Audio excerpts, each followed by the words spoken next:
Olá pessoal, sejam todos muito bem-vindos aqui ao canal César Rocha Fotógrafo mais uma vez. Boa tarde a todos pessoal, boa tarde para vocês aí, chegou no canal, vão deixando o like aí. Muito obrigado a presença de cada um de vocês. Bolsonaro surpreende a todos, isso mesmo, discurso completo da abertura da 77ª sessão da Assembleia Geral da ONU, pessoal. E o presidente Jair Bolsonaro surpreendeu a todos. Olha só o que foi que o presidente Jair Bolsonaro, você que chegou agora aqui no canal, boa tarde a todos vocês, vão chegando, vão esmagando no like aí. Muito obrigado a presença de todos vocês. Dá uma olhadinha que foi que o presidente Jair Bolsonaro falou e coloca nos comentários o que você achou do que ele falou aí, tá bom? Vai todo mundo deixando aquele like aí, olha só. Um divisor de águas.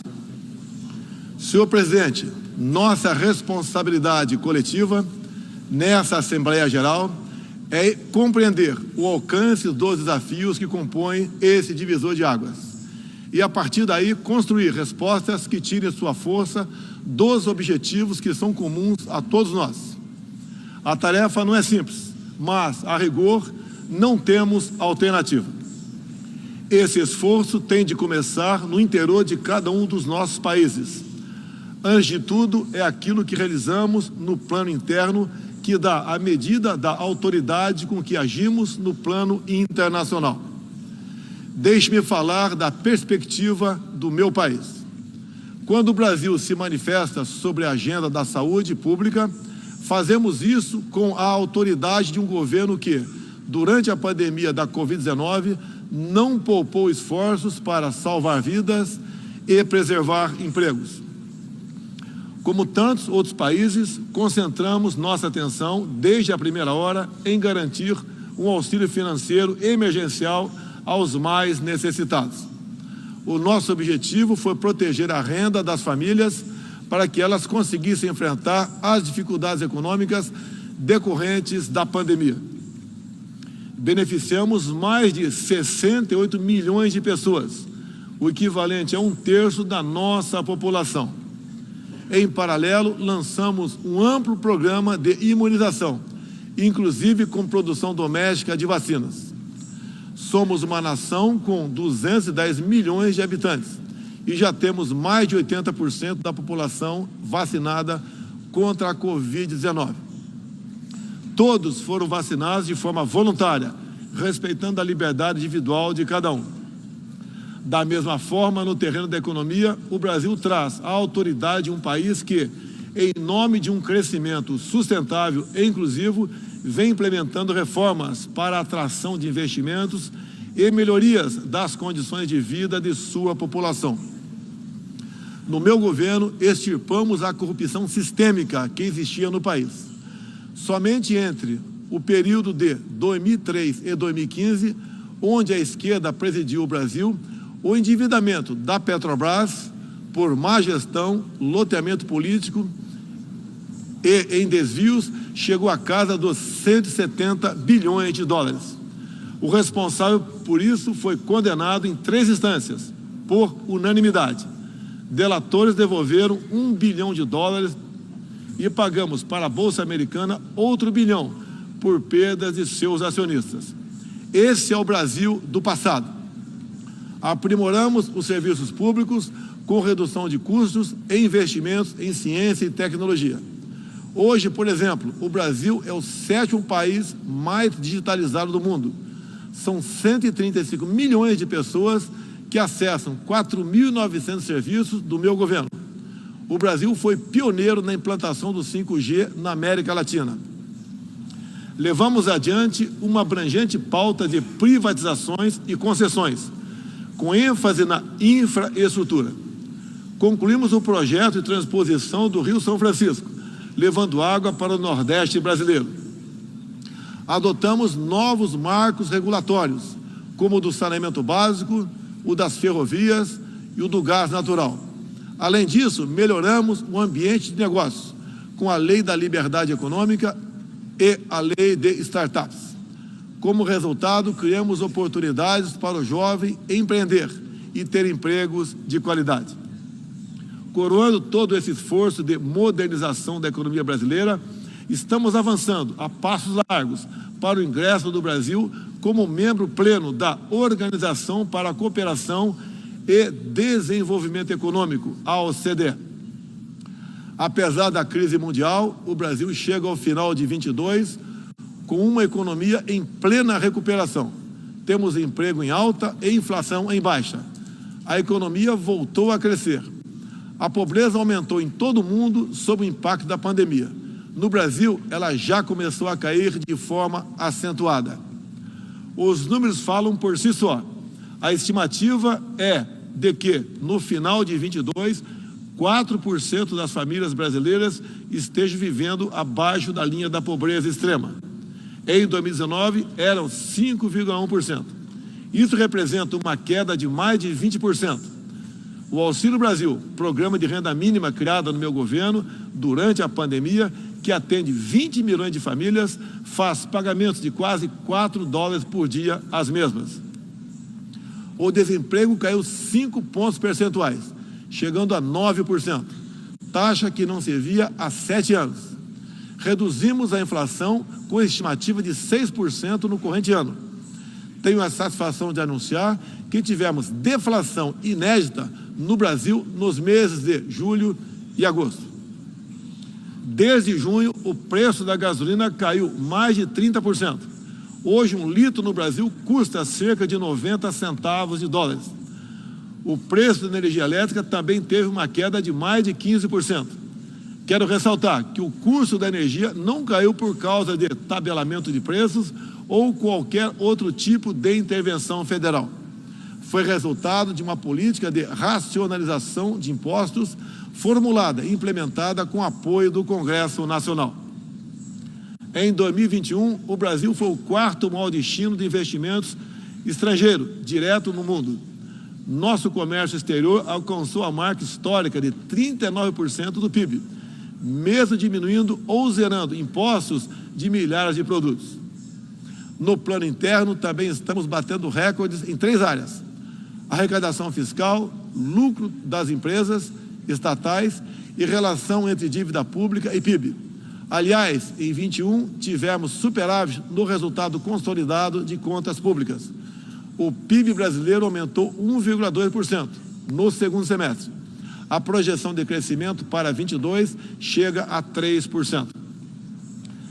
Temos a tranquilidade de quem está no bom caminho, o caminho de uma prosperidade compartilhada entre os brasileiros e, mais além, compartilhada com nossos vizinhos e outros parceiros mundo afora. É isso que vemos, por exemplo, na produção de alimentos. Há 4 décadas, o Brasil importava alimentos. Hoje, somos um dos maiores exportadores mundiais. Isso só foi possível graças a pesados investimentos em ciência e inovação, com vistas à produtividade e à sustentabilidade. Faço aqui um tributo à pessoa de Alisson Paulinelli, candidato brasileiro ao Prêmio Nobel da Paz, por seu papel na expansão da fronteira agrícola brasileira com o uso de novas tecnologias. Este ano, o Brasil já começou a colheita da maior safra de grãos da nossa história. Estima-se pelo menos 270 milhões de toneladas. O Brasil também, em poucos anos, passará de importador a exportador de trigo. Para o período de 22-23, a previsão é que a produção total ultrapasse os 300 milhões de toneladas. Como afirmou a diretora-geral da Organização Mundial do Comércio, em recente visita que nos fez, se não fosse o agronegócio brasileiro, o planeta passaria fome, pois alimentamos mais de 1 bilhão de pessoas ao redor do mundo. O nosso agronegócio é orgulho nacional. Senhor presidente, quero lembrar que, também na área do desenvolvimento sustentável, o patrimônio de realizações do Brasil é fonte de credibilidade para a ação internacional do nosso país. Em matéria de meio ambiente e desenvolvimento sustentável, o Brasil é parte da solução e referência para o mundo. 2/3 de todo o território brasileiro permanecem com vegetação nativa, que se encontra exatamente como estava quando o Brasil foi descoberto em 1500. Na Amazônia brasileira, a área equivalente à Europa Ocidental, mais de 80% da floresta continua intocada, ao contrário do que é divulgado pela grande mídia nacional e internacional. É fundamental que, ao cuidarmos do meio ambiente, não esqueçamos das pessoas. A região amazônica abriga mais de 20 milhões de habitantes, entre eles indígenas e ribeirinhos, cuja subsistência depende de algum aproveitamento econômico da floresta. Levamos internet a mais de 11 mil escolas rurais e a mais de 500 comunidades indígenas. O Brasil começou sua transição energética há quase meio século, em reação às crises do petróleo daquela época. Hoje temos uma indústria de biocombustíveis moderna e sustentável. Indústria que contribui para a matriz energética mais limpa entre os países do G20. Cerca de 84% da nossa matriz elétrica atualmente é renovável.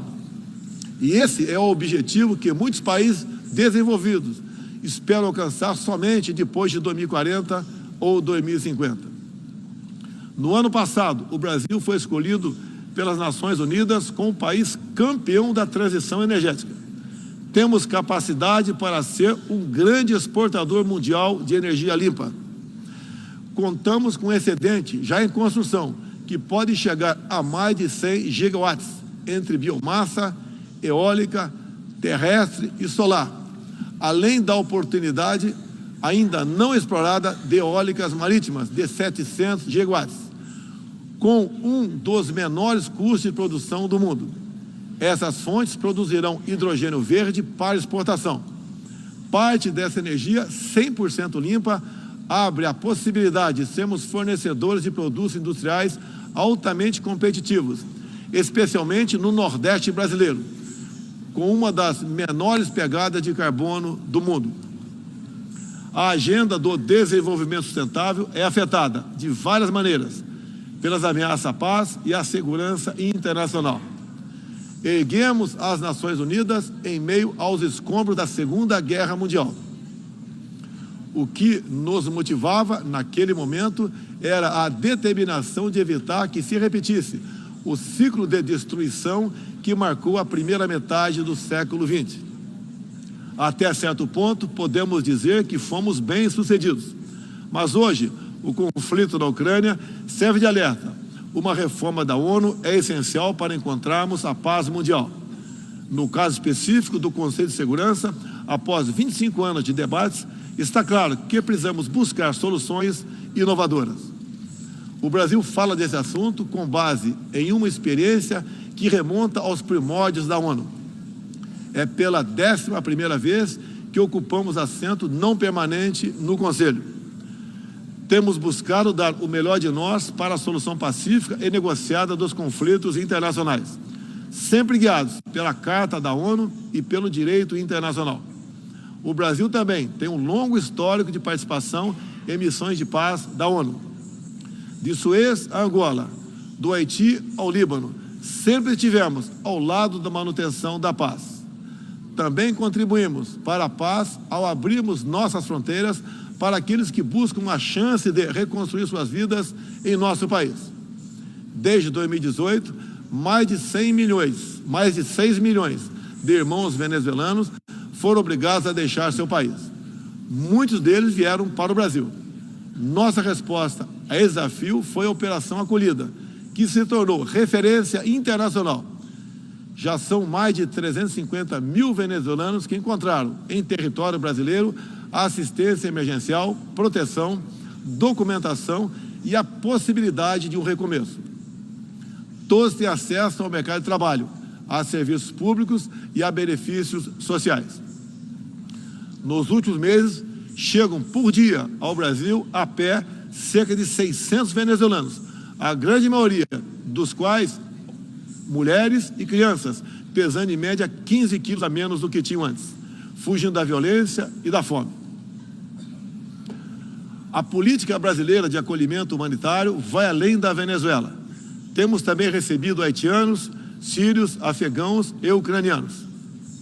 Senhor presidente, o conflito na Ucrânia já se estende por 7 meses e gera apreensão não apenas na Europa, mas em todo o mundo. Quero, em primeiro lugar, renovar o agradecimento do Brasil aos países que ajudaram na evacuação de brasileiros que se encontravam na Ucrânia quando começou o conflito. Refiro-me especialmente à Eslováquia, Hungria, Polônia, Romênia e República Tcheca. A operação foi exitosa. Não deixamos ninguém para trás, nem mesmo seus animais de estimação. Diante do conflito em si, o Brasil tem se pautado pelos princípios do direito internacional e da Carta da ONU. Princípios que estão consagrados também em nossa Constituição. Defendemos um cessar-fogo imediato, a proteção de civis e não combatentes, a preservação da infraestrutura crítica para assistência à população e a manutenção de todos os canais de diálogo entre as partes em conflito. Esses são os primeiros passos para alcançarmos uma solução que seja duradoura e sustentável. Temos trabalhado nessa direção. Nas Nações Unidas e em outros fóruns, temos tentado evitar o bloqueio dos canais de diálogo, causado pela polarização em torno do conflito. É nesse sentido que somos contra o isolamento diplomático e econômico. As consequências do conflito já se fazem sentir nos preços mundiais de alimentos, de combustíveis e de outros insumos. Esses impactos nos colocam a todos na contramão dos objetivos do desenvolvimento sustentável. Países que se apresentavam como líderes da economia de baixo carbono, agora passaram a usar fontes sujas de energia. Isso configura um grave retrocesso para o meio ambiente. Apoiamos todos os esforços para reduzir os impactos econômicos dessa crise, mas não acreditamos que o melhor caminho seja a adoção de sanções unilaterais e seletivas, contrárias ao direito internacional. Essas medidas têm prejudicado a retomada da economia e afetado os direitos humanos de populações vulneráveis, inclusive em países da própria Europa. A solução para o conflito da Ucrânia será alcançada somente pela negociação e pelo diálogo. Faço aqui um apelo às partes, bem como a toda a comunidade internacional.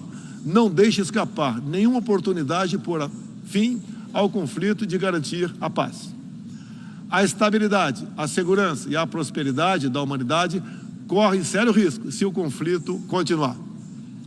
Senhor presidente, tenho sido um defensor incondicional da liberdade de expressão. Além disso, no meu governo, o Brasil tem trabalhado para trazer o direito à liberdade de religião para o centro da agenda internacional de direitos humanos. É essencial garantir que todos tenham o direito de professar e praticar livremente sua orientação religiosa, sem discriminação. Quero aqui anunciar que o Brasil abre suas portas para acolher os padres e freiras católicos que têm sofrido perseguição do regime ditatorial da Nicarágua. O Brasil repudia a perseguição religiosa em qualquer lugar do mundo. Outros valores fundamentais para a sociedade brasileira, com reflexo na pauta dos direitos humanos, são a defesa da família, do direito à vida desde a concepção, a legítima defesa e o repúdio à ideologia de gênero. Quero também destacar aqui a prioridade que temos atribuído à proteção das mulheres. Nosso esforço em sancionar mais de 70 normas legais sobre o tema desde o início do meu governo, em 2019, é prova cabal desse compromisso. Combatemos a violência contra as mulheres com todo rigor. Isso é parte da nossa prioridade mais ampla de garantir segurança pública a todos os brasileiros. Os resultados aparecem em nosso governo. A queda de 7,7% no número de feminicídios e diminuição do número geral de mortes por homicídio. Em 2017, eram 30 mortes por 100 mil habitantes. Agora são 19. A violência no campo também caiu ao mesmo tempo que aumentamos a regularização da propriedade da terra para os assentados. No meu governo, entregamos 400 mil títulos rurais, 80% deles para as mulheres. Trabalhamos no Brasil para que tenhamos mulheres fortes e independentes, para que possam chegar aonde elas quiserem. A primeira-dama, Michele Bolsonaro, trouxe novo significado ao trabalho de voluntariado desde 2019, com especial atenção aos portadores de deficiências e doenças raras. Senhor presidente, senhor secretário-geral, senhoras e senhores, chefe de Estado e de governo, senhoras e senhores, neste 7 de setembro, o Brasil completou 200 anos de história como nação independente. Milhões de brasileiros foram às ruas, convocados pelo seu presidente, trajando as cores da nossa bandeira. Foi a maior demonstração cívica da história do nosso país. Um povo que acredita em Deus, pátria, família e liberdade. Muito obrigado a todos os senhores.